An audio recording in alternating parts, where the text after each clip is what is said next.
I'm Mike Kelly from Project Healing Waters Omaha, and tonight we're going to go over a few more tips and tricks. It's kind of a repeat of what we did almost a month ago. Um, and if anybody out there has similar tips and stuff like that, then you can just speak up and add those in. Um, if we get time, there's a fly at the end of it. Um, that's one of the tip that includes one of the tips. And then we'll also cover some problems that, even though a pheasant tail nymph is one of those things that um, is it's in our beginner class and everything, if there's certain things that you do in the process of tying that fly, you can really run into trouble. So um, kind of in a little more advanced talk, we'll kind of talk about the pheasant tail nymph. Um, and then next week will be actually the beginner class of that fly. Um, so to start off, I'm going to switch to my um,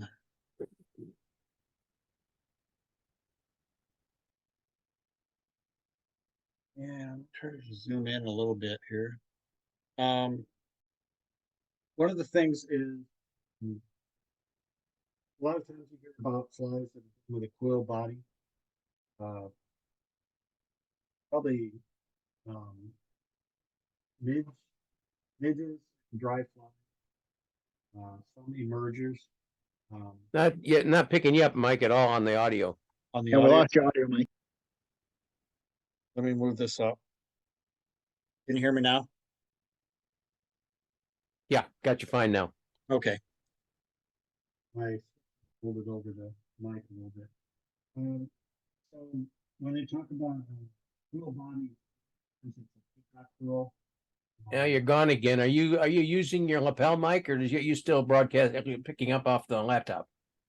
No, hang on, let me check. Yeah, doggone it. Now it's better. There you go. Yep. Okay. In order to take a peacock hurl and make your quill for your bodies, can you see what I'm doing here? Let me move it more into the center. You can take this is like a white eraser. Those seem to work better for me. You can do this with bleach, but I think that kind of messes with the integrity of the stem of the rachis itself. But what you want is for this peacock hurl to get stripped of all of the little micro barbs or barbules or whatever the things that come off of the hurl. And you can kind of wipe it on a paper towel. But basically, you're taking that eraser and running it down the length of that hurl. If you can do it, it's kind of hard to tell, but try to flip it over and do it some more on a different angle. Like I said, sometimes it seems like you flipped it over, but so now it's picking up a little bit more of that hurl and taking it off of there. And so what you want is to get most of that off of there. So what you're left with is, if you can see it against that white card, is a thin quill body. And when you look at that under like close up, it's actually a really cool segmented body that it produces. For I don't have a saddle hackle. Let me grab one real quick.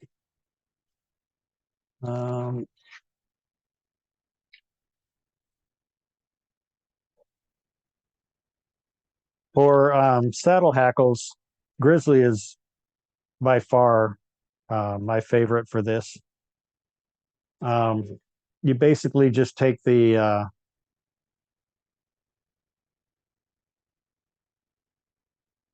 saddle hackle and just strip all the barbs off the sides.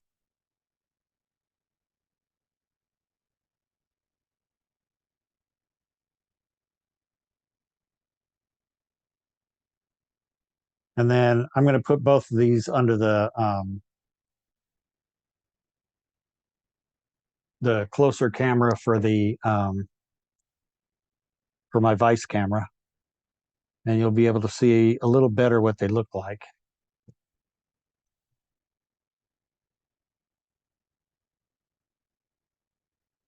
So the saddle hackle, if you look at that, it's a nice barred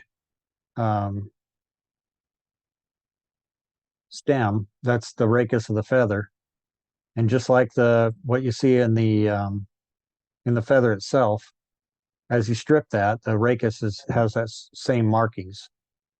So when you wrap that on a body of a midge or even a dry fly, the mosquito dry fly is not really meant to imitate a mosquito.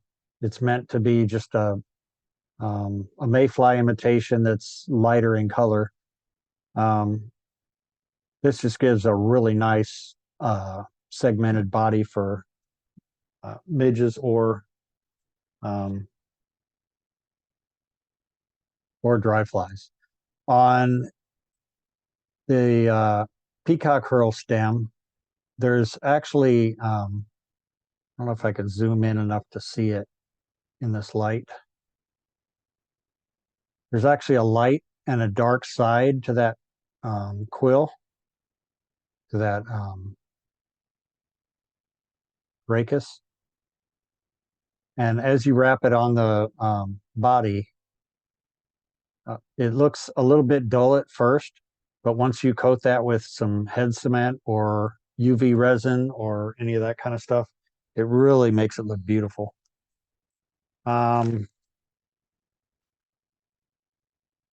So before you use set it up here. Before you use those, let me switch to the other camera.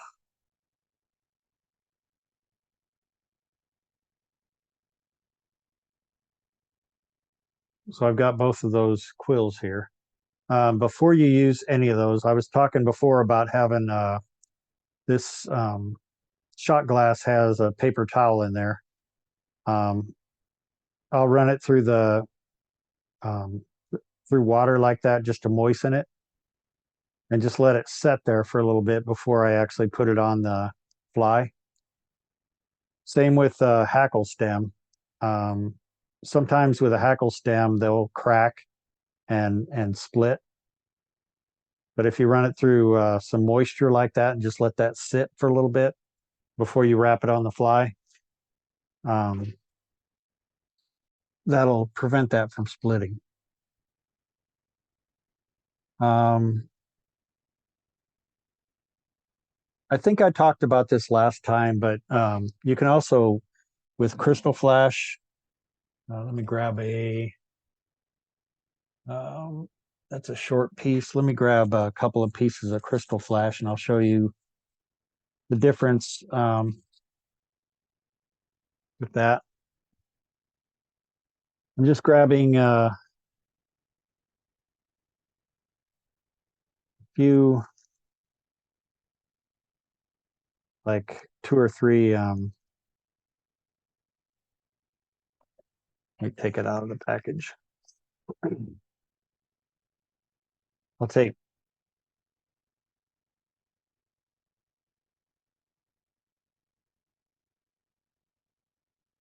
say 3 of these. Put some more light over here. Sorry about that. I've got 3 strands of Crystal Flash, and they're all kind of springing around. You know, they're just kind of loose and everything. if you moisten those, they all kind of stick together. And that really makes it a lot easier to place them on one side of a fly, move it over to the other side, and place them on the other side of the fly. But if you moisten them like that, they cling together. And then once that dries up, then they'll be free and they'll work real good. So to keep your crystal flash under control, moisture is a good thing too. I think I kind of hit a little bit on Velcro before. We talked about, let me find my bodkin. Having Velcro, I have a little strip of Velcro that I stuck to my bodkin. The hook side, it just gives you a handy place to pick the dubbing out or whatever. But another thing you can do with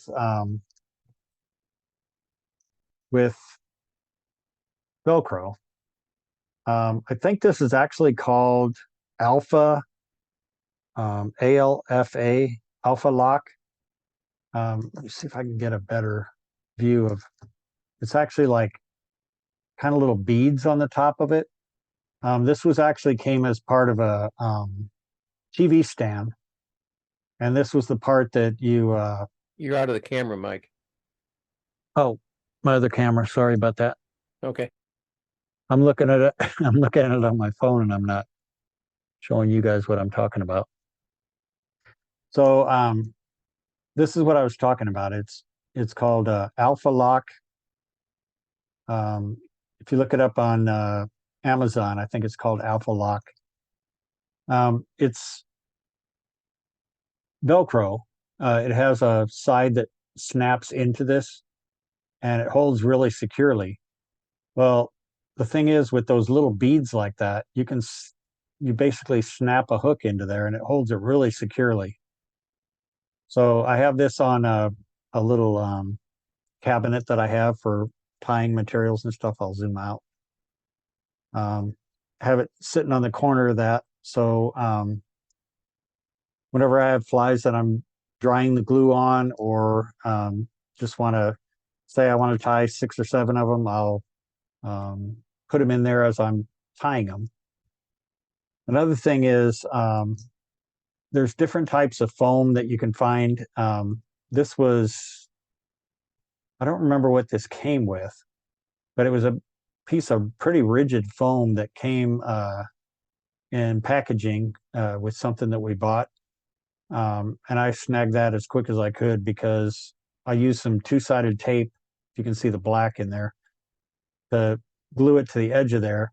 And this foam is really rigid, but I can take flies that I've tied and stick them into there just kind of as a staging area, or to glue dry for glue to dry. Or if I'm doing like we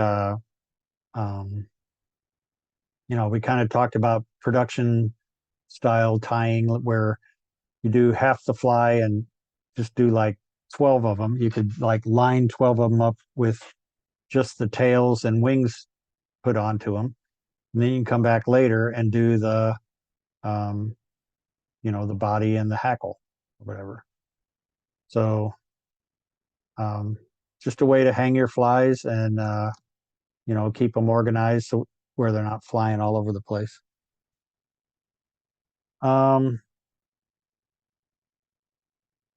styrofoam cup, I don't have one to show you, but basically it's a pretty cool tool that Tim Flagler did a thing on it before. Say there's a fly in here and you complete the fly and you're done with it.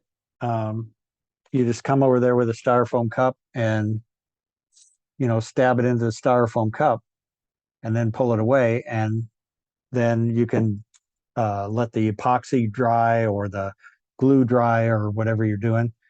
Again, that would be helpful for production tying where you're doing half the fly for 6 of them, and then you go back and do the other half of the fly for the other 6. I'm going to go back to the other camera.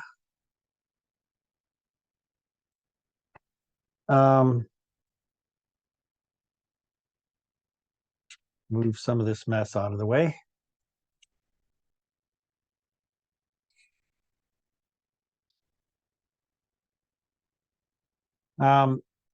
There's a lot of times with jigs or flies, I want a little bit of dubbing, and I have these strips of rabbit fur, all different colors. And if I want a strip of it, you can see right here on this end that I'll go in there and I'll try to grab some and I'll snip it out of there. But you always end up with kind of an unknown amount in your fingers. Maybe it's not what you wanted, or maybe too much. It's just kind of seemed like an inefficient way of getting that fur. So what I started doing is I would flip it over and use an X-Acto knife. I won't do it here because I don't want to. But you can see right here where let me move it over there to where I cut a little strip about maybe a quarter of an inch and then cut it off. That's this strip right here. So now if I want a little piece of rabbit fur, I can, of course, use this for a zonker strip. But if I want to use this for dubbing, or maybe I want to put it in a dubbing loop or something like that, I could get all my tips even like that.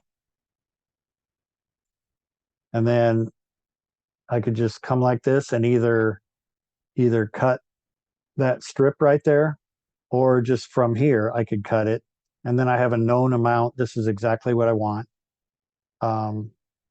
So kind of making your own zonker strips, aside from actually using them for that, that really helps with getting the exact amount of dubbing that you want, or at least a controllable amount.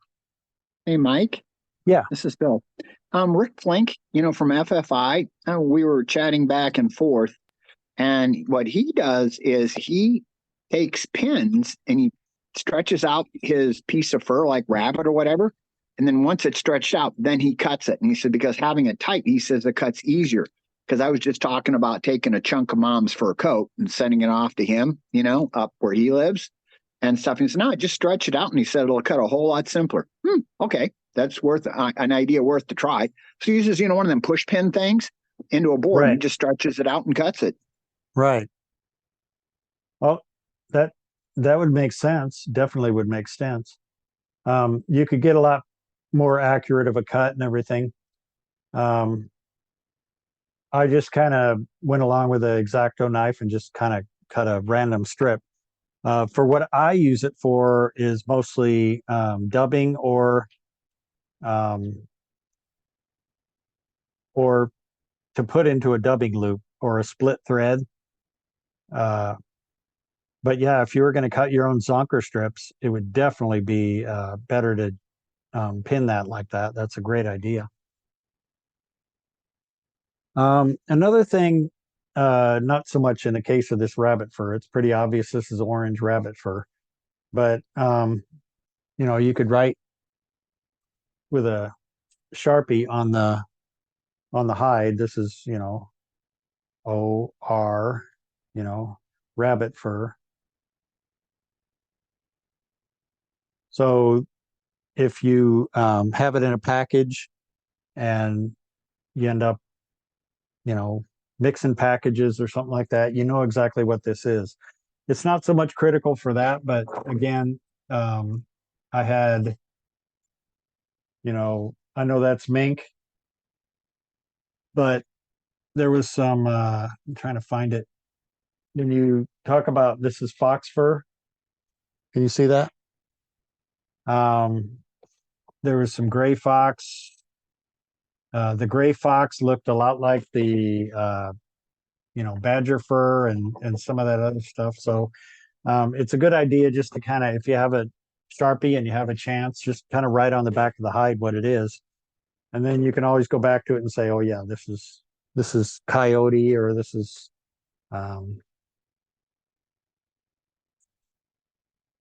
woodchuck, woodchuck, badger. Some of those kind of things can all kind of blend together.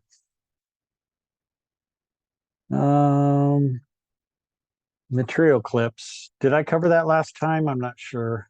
Let me go back to my Vice camera.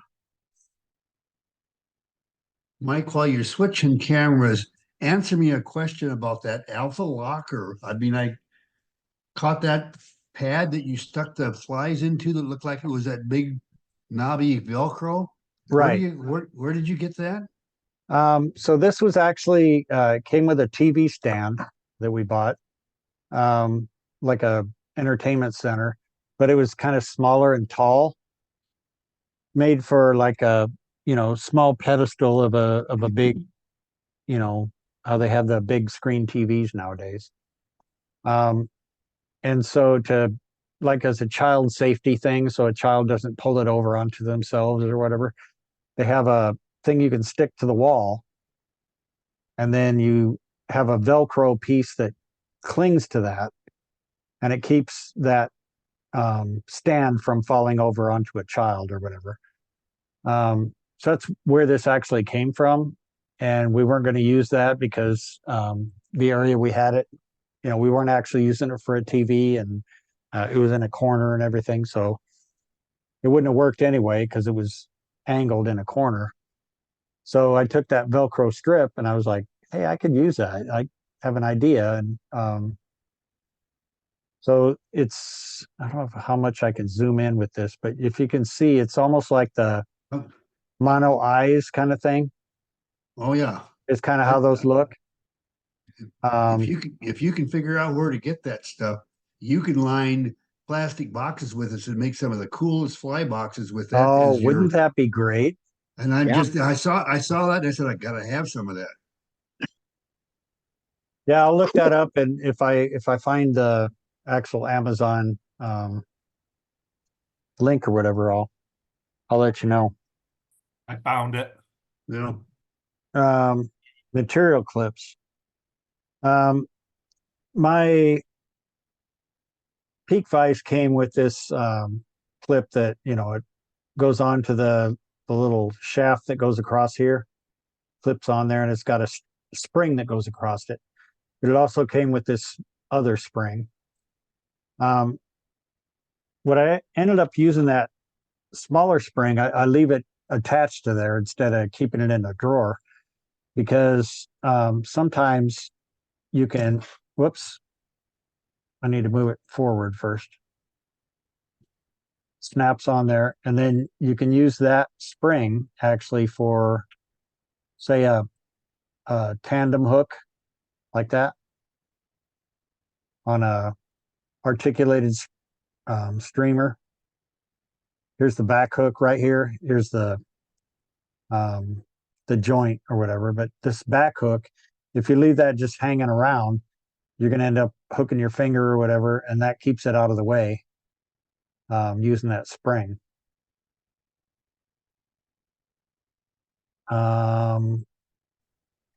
I just didn't know whether you like tied a loop on of the hook Right, on the end of the shank and then did that. But yeah, super gluing it on the thread base would right, make a lot of sense, and then rewrap should probably hold pretty good. right. I was checking to see if Dave Jacobs was on or not, but he's not.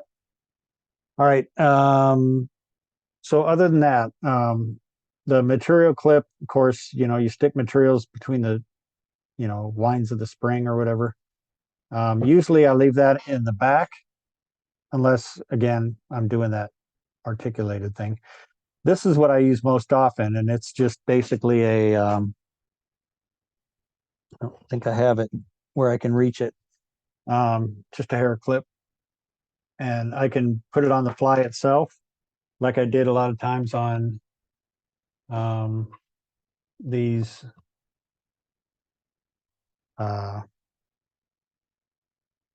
flesh flies where there's whole lot of rabbit fur going on and it's a big mess. When I wanted to do the front part, I would just kind of clip off the back part with that. And then I would be able to do the front part without it getting mixed in with the white fur or whatever. So those hair clips really work good for a thing. And they can also fit around here. They can fit around here, you know, wherever you need them. They can fit around the shank of the hook. To mix dubbing. So if you want to make your own dubbing, you can take some, like when I cut that, I showed you, I cut that strip off of that rabbit fur. There's a bunch of rabbit fur that kind of came off, just that got cut or whatever. You can mix that with, say, some Antron. Antron is basically like carpet, or you can get different yarns, acrylic yarns and stuff like that, and just cut little pieces of it. Maybe poly yarn, things like that, and you know, cut it in maybe 1/2-inch lengths, and mix it with rabbit fur or muskrat fur or different kinds of things, and make your own dubbing. If you want to mix, say, orange with, say, a blue color, I don't know why, unless you're a Broncos fan. If you want to mix that as a color of dubbing, you could either use a old coffee grinder, stick the fur inside there, and when you spin that coffee grinder, it just you know, twists all the fibers together and, you know, makes it really mixed together very well. Another thing you can do is put it all in water, especially rabbit fur is very, soaks up water very quick. You can take different colors of rabbit fur. I've got several. I got a grab bag one time of, I'll show you on the color. I've got, you know, black, brown, pink, you know, olive, all these different colors and natural. You can mix these colors together and put them in a jar, say like a quart canning jar or something like that. Put a lid on it and shake it, and that'll mix all those fibers together. Another way to do it, I wanted to show you just using some just some super fine dubbing here. If I have some yellow and I want to mix it with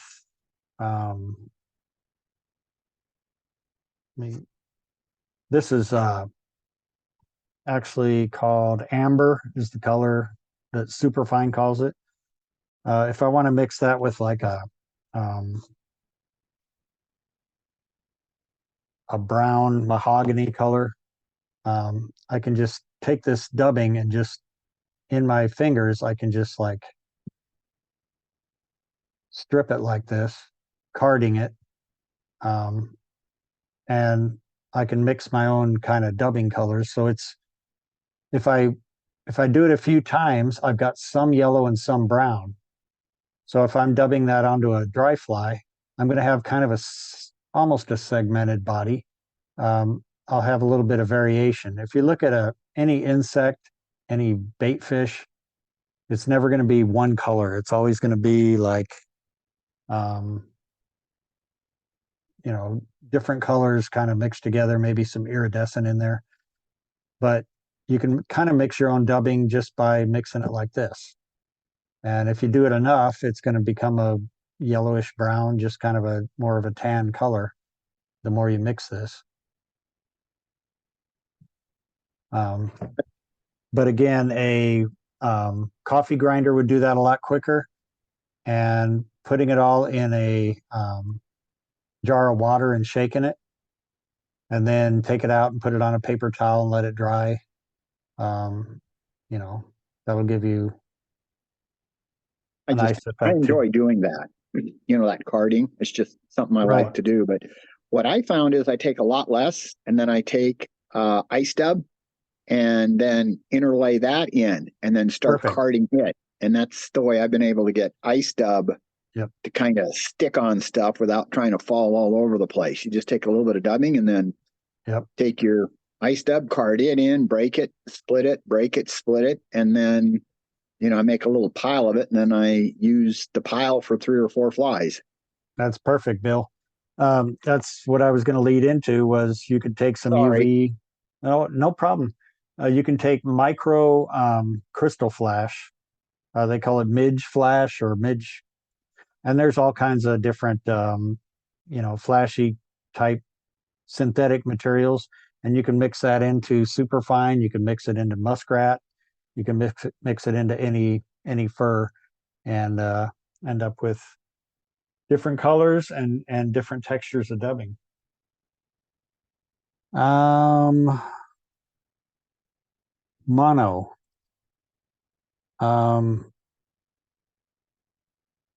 I kind of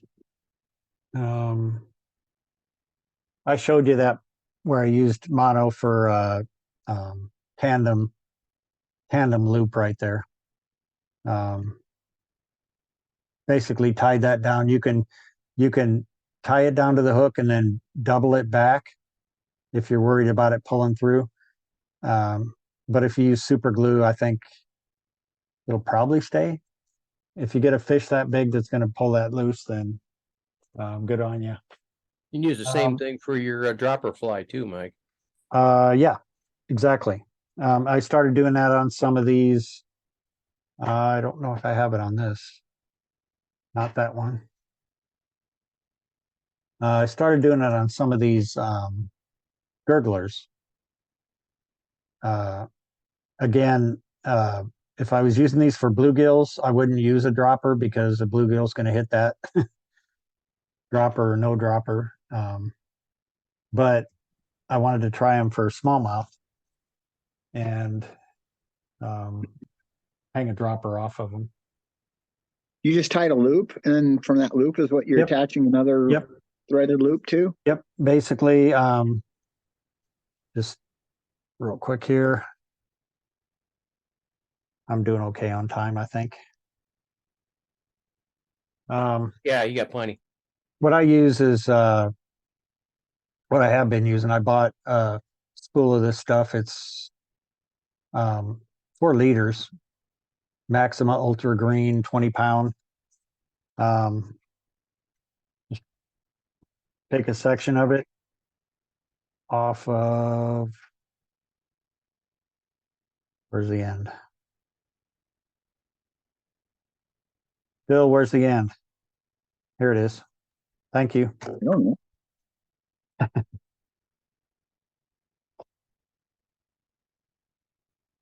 I'll just use some handy thread here.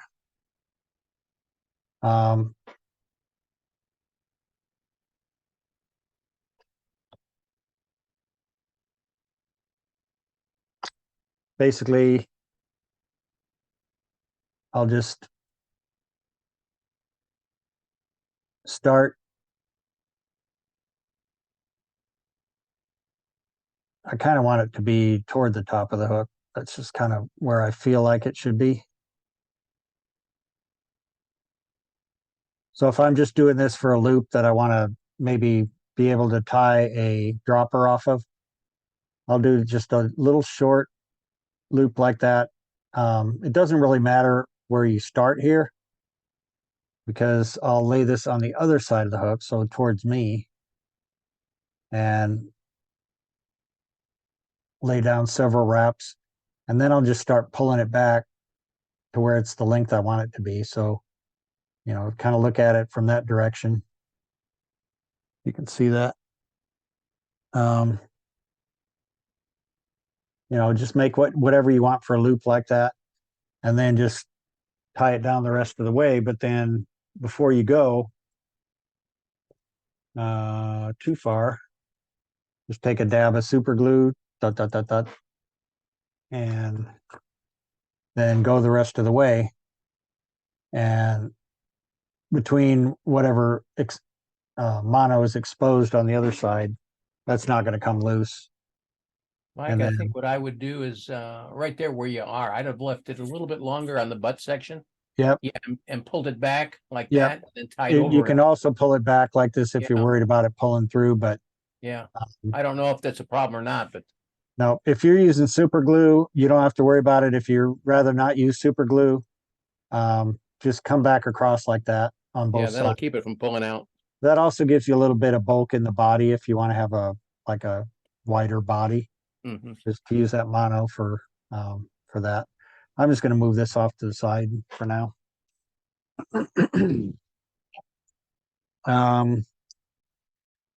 Another thing with mono is I don't have a good pliers for it, but let's say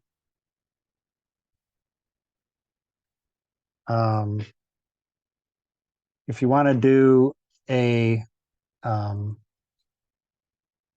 another way to make sure it doesn't pull out is you can take a needle nose pliers that has the grooves up here in the tip and just grab that mono and just crimp it. And what that does is it puts a bunch of little grooves in it this way. And so when you tie it in, the thread's going to hold that real good because of those little grooves in the mono. So take like a standard pliers, just an old school pliers, or some needle nose that has the little grippers in the top of it, and that'll help you mount that real good. Could You also can use the heat it- needle heat it- nose. Could Pardon also me? heat it up, Mike, and get a little bump on the end of it, and that would secure it too. What I've I used those, excuse me, I've used those needle nose pliers that are the I don't know what they're called, but they're round, right? You know, the instead of having flat nippers, right? They're completely round. Yeah, they're jeweler's pliers. Okay, Right. I don't know what they're called.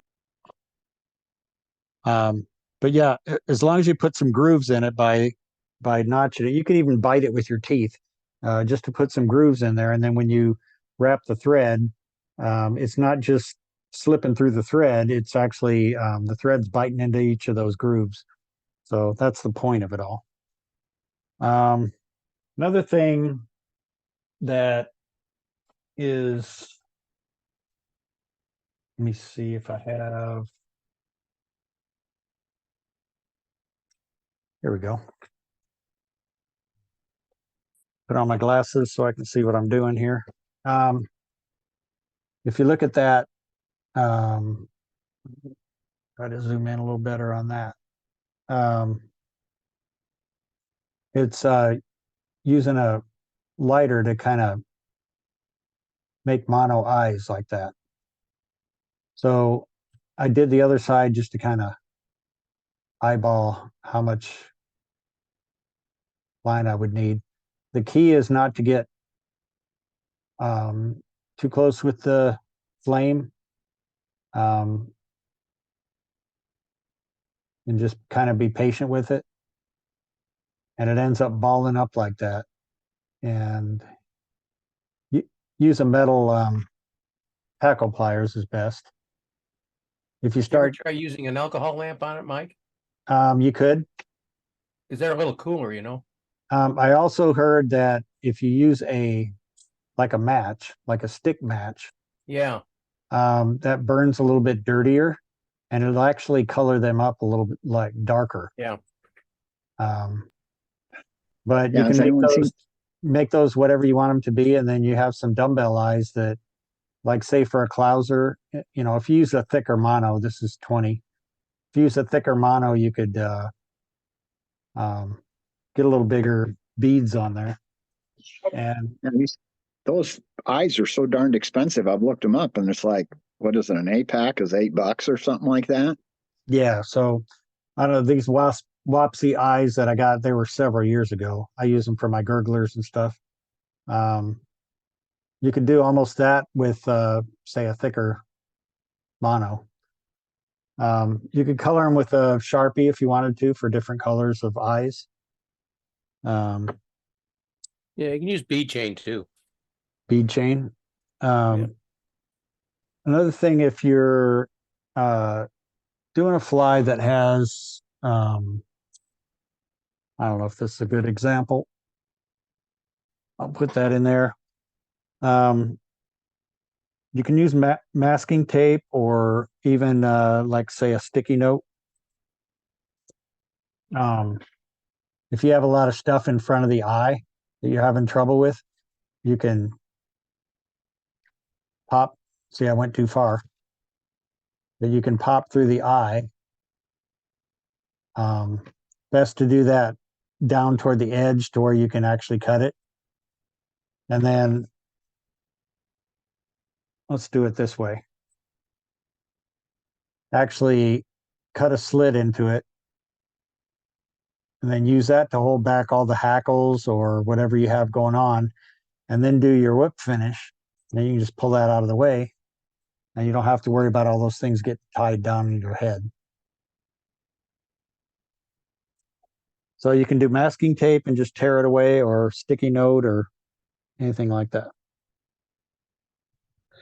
Like if I think I got some glue in there, like I went through and did either UV or, whatever my glue is, and I think I got some glue in the eye, I just take a hackle tip, stick it in there like that, and it draws all the, I've used this same hackle tip for like probably 2 years. So it doesn't get gunked up with glue really. It all just kind of falls away, I think. But you stick it through the eye and pull it through, and it pulls all that glue out of there. And then you can take your fly and hang it on your foam or whatever. Using a second hook to kind of measure your work. So if I'm got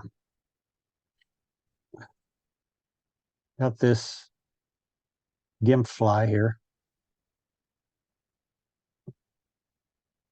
and I want to make sure that the hackle is a certain length, I can take the same size hook in hackle pliers and hold it up to there and make sure that that's what I want. If I'm not sure about the wing, whether it's long enough or not, if I want it to be a hook shank in length, I can hold it up there and boom, I can measure it. So if you're tying, say, a straight up wing and you want that to be a hook shank in length, you can put the eye on the body like that and use that to measure your wing. If you want your tail to be a hook gap in length, which this is a little bit longer, but you can put it at the bend of the hook and make sure it's a hook gap in length. So it's a good way to, instead of just eyeballing it, it's a good way to actually make your flies consistent and make sure they're right. Especially if you're doing this for like a contest or like for the bronze, silver, gold, or whatever different levels. If you want to make sure all your flies are the same, you can tie a material in and then make sure it's the right length, and then you can finish it.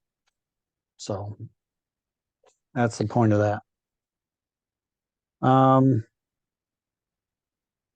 I talk a lot when I'm tying flies about making things, and you see people do this a lot. They'll hold something up there and they'll say, oh, it's about, but they'll hold it up to the hook. And they'll say, oh, about 2/3 of the length. But when you do that, then the next fly you tie is going to be 2/3. The next fly is going to be 2/3, and you have consistency. So if you're tying commercially and you're giving them to somebody, you want to make sure that all of your wings are the same proportion. All your tails are the same proportion. All your, hackle length is the same proportion. So it's just good to make things consistent. If you're just kind of free balling and doing your own thing, then you don't have to measure things. But if you want to do a whole bunch of flies of the same thing, then using a hook to measure things is a really good way of doing things.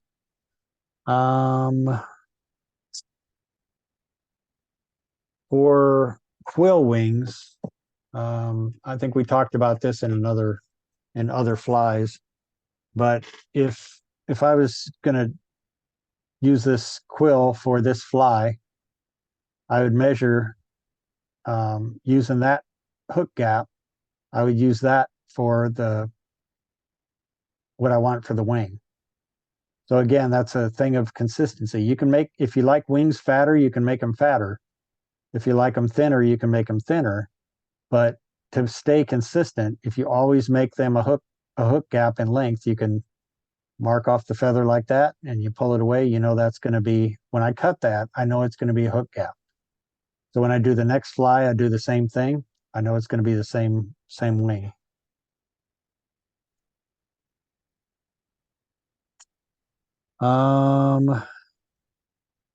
So sometimes let's Mike, say, I got go some ahead. eyes that could buy. Let me see what you got there, Paul. Okay, if you spotlight me, Boom. I got those from the Chinese junk shop. They're craft eyes. They cost $1 for a pack. Is that They're for called making what? flowers and Craft stuff? eyes? Yeah, making flowers and stuff, but you can still Yeah. make eyes out of them and just use the material. They're cost $1 for a pack. I Wow, mean, that's if great. you got the red ones, you can always put a bit touch of texture on the end. Right. I don't know They're whether you called- guys got Chinese. We got a Chinese junk shop in every just about every place that there's stores. There's always a Chinese junk shop, which means that they just throw all sorts of crap in there. Right. They're called craft eyes? They're just called craft eyes. Yeah. Hmm. If you use them for flowers, you put you can use them, when they're making flowers and things like that. Oh. They they look like stamens. Right. They look like the middle part of the. And you just use the ends. Whatever. Right. Thank Really you, Paul. cheap. That's a good tip. I'm cleaning off a hook here. Spotlight me. All right.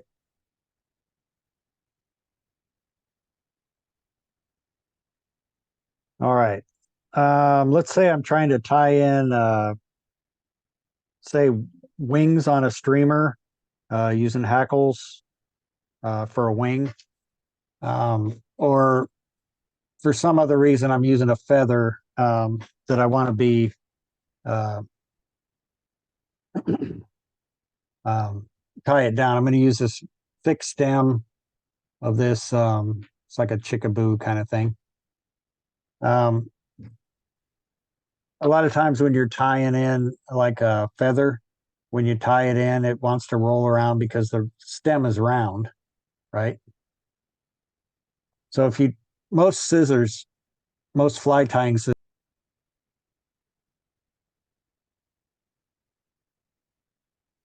okay, got this chickaboo, and again, if you look at the way those close together, up toward the joint there, you can see that there's a gap there.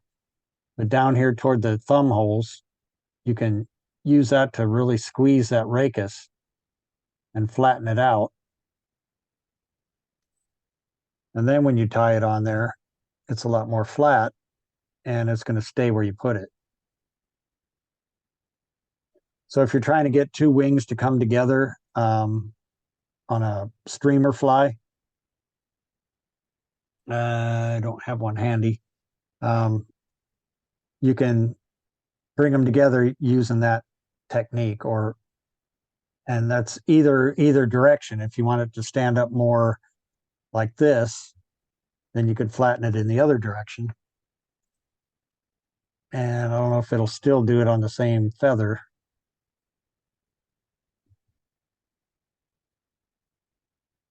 But you can use those thumb holes there to flatten it to where it stands up more like that. So it keeps the feather stem from rolling around the side of the hook.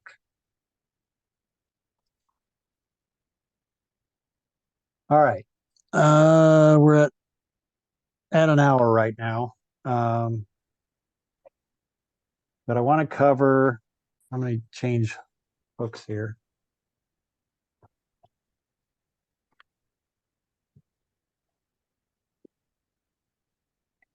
I'm going to go to like a scud hook, size 12. I like 12s. All right. And you can use marabou actually as like a body material, and it looks really cool. The actual fly is a Davy McPhail fly. You can see I have some of this off of there where I was doing a damsel. But I'm going to take some of this marabou off the side of the feather. Okay, so I've got these fibers here that are all about the same length because they came off the side of the feather. I'll set them down because I need to put my thread on.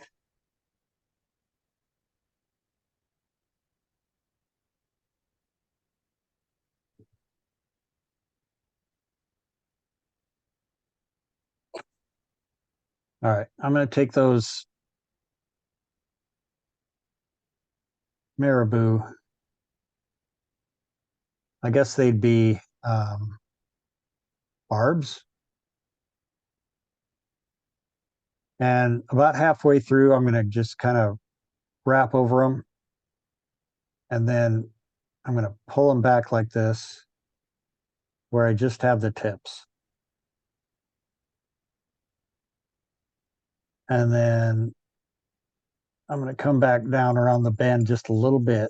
This is a quick, real quick fly, but it's a cool looking one.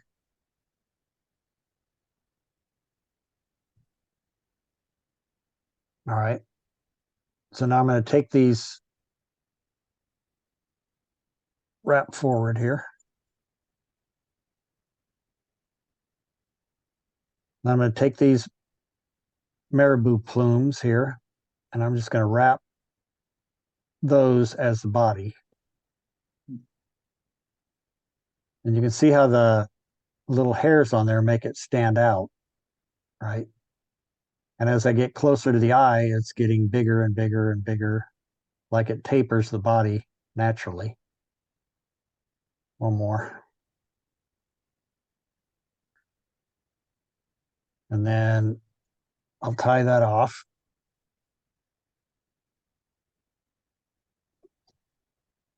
Then just real quick, I'm going to take a piece of peacock herl. Oh, and tie it in here toward the front.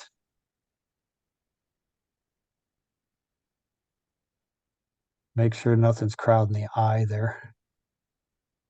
And then I'm going to take that peacock herl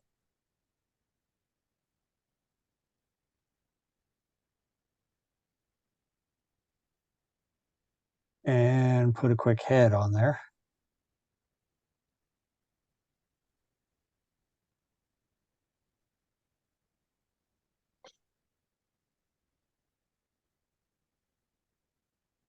Whip finish.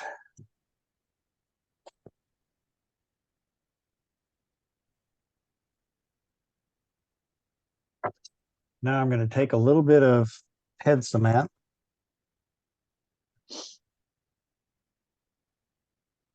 Just kind of press these down like that.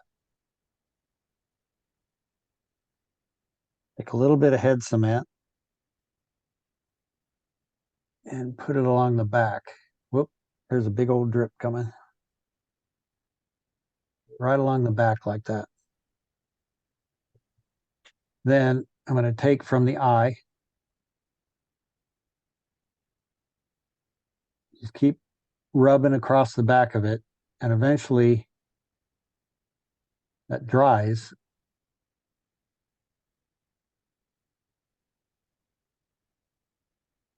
Like right there. and the fly's done.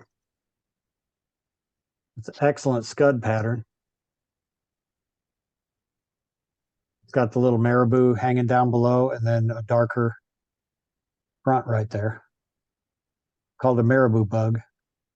And you can put a little bit of UV across the top if you want to add to it. But right there, I mean, that's fishable right there. You've got the thread glued down and you've got all of that hurl and everything is bulletproof because it has the head cement worked through the top of it.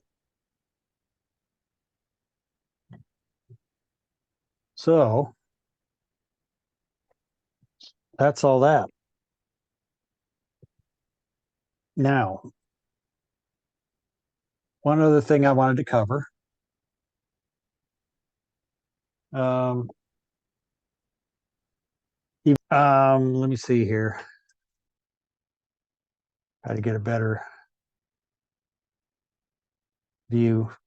For a pheasant tail, you want, let me zoom out some. For the tail, it doesn't matter.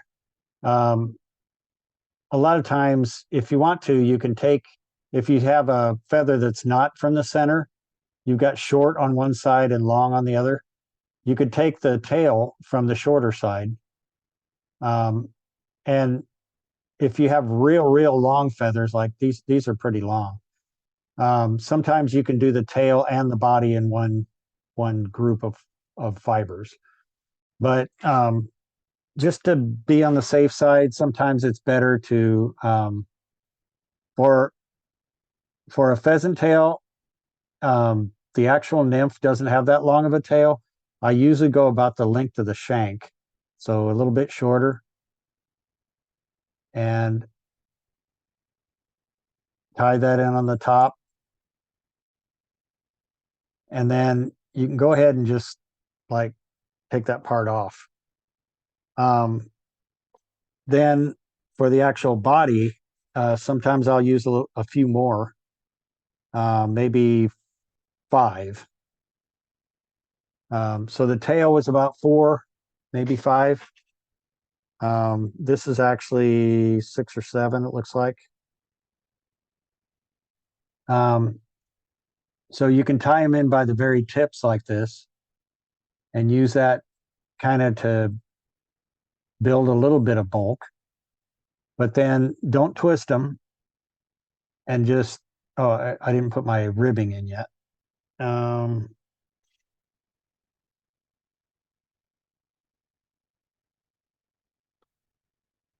Got to put my copper wire in for the rib.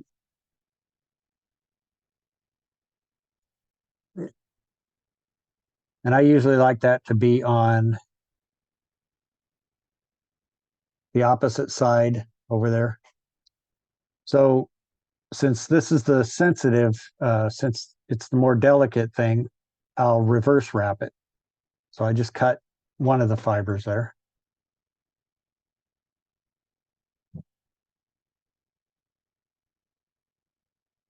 So I'll pull those away. So I'll reverse wrap it and wrap it towards me.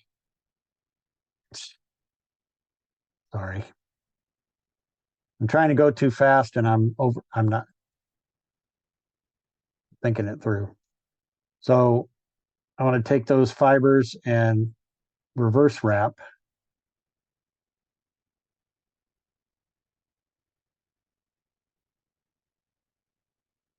So you still get those little micro barbs hanging out, sticking out from the body. And actually go into where you think your thorax is going to be.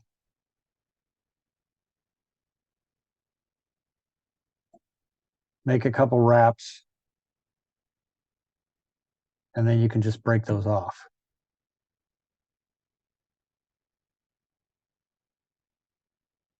So the body was reverse wrapped, like wrapped in the opposite, the normal direction of, normally you wrap away from you over the top. You want the more sensitive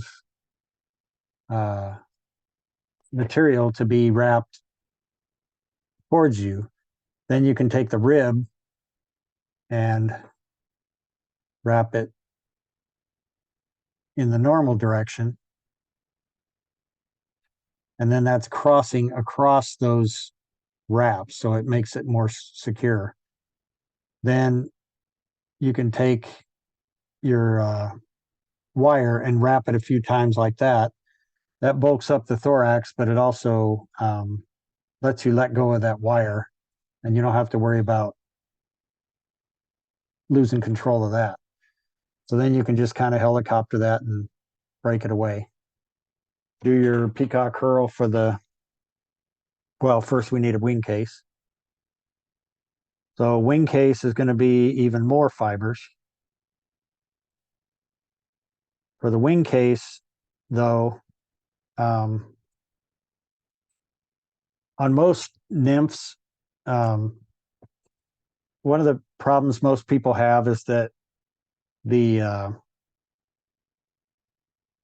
wing case tends to collapse because you just have a hook shank there. If you take a little bit of dubbing, this is just that dubbing I mixed earlier. Doesn't really matter what it is. I'm just going to strip some off of here. Just put just a tiny bit of dubbing there. It's not going to show.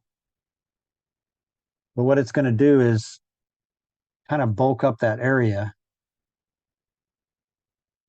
And it gives you a base to put your wing case.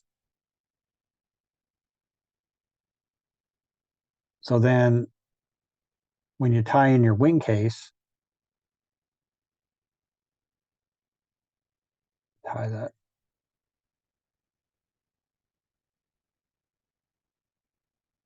Now when you bring your wing case forward, it's going across that flat area that the dubbing made. Instead of being just a narrow hook shank, it's got that wide area to fold across the back. Now you can tie your peacock curl in.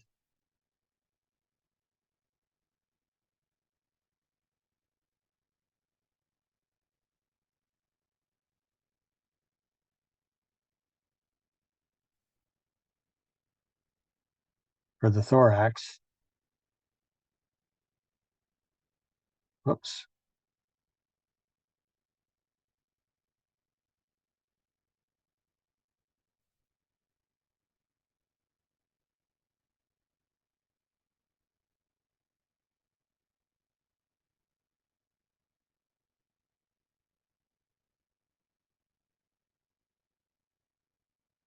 See, it happens to everybody.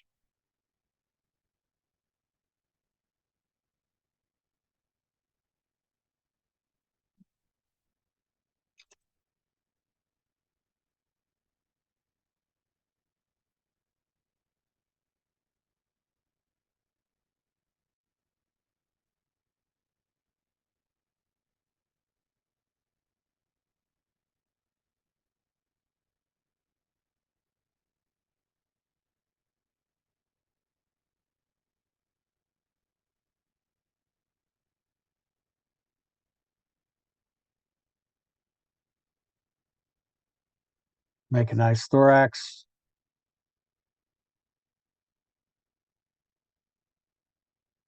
Tie that off and bring your wing case forward and over the top.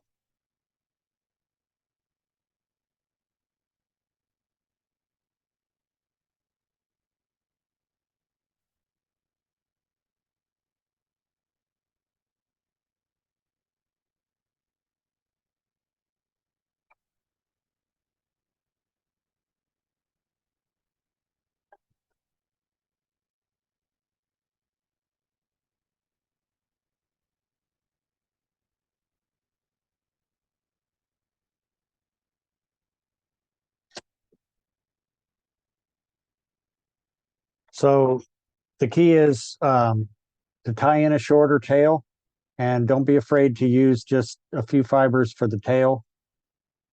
And later on, then use a longer piece for the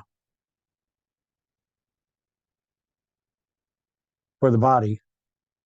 For the wing case, you always want to use more fibers because you want it to be wider. be able to cover across the top.